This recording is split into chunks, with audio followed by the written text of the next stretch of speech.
1952లోన ఎన్నికల్లో ఎక్కువగా భూస్వాములు పోటీ చేస్తే ఓట్లు కొనే వ్యవహారం వ్యాపారులు చూసేటోళ్ళు 1972 నుంచి వ్యాపారుల డైరెక్టుగా ఎన్నికల్లో దిగుతుంటే గింగుర సంగతిని రౌడీలు చూసేటోళ్ళు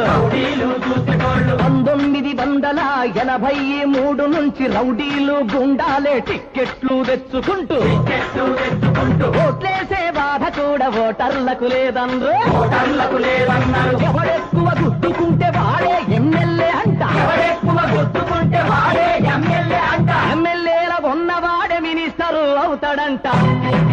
చంద్రలోకం పార్టీ ఇంద్రలోకం పార్టీ ఆంధ్రలోకం పార్టీ స్వర్గలోకం పార్టీ మీ పార్టీలో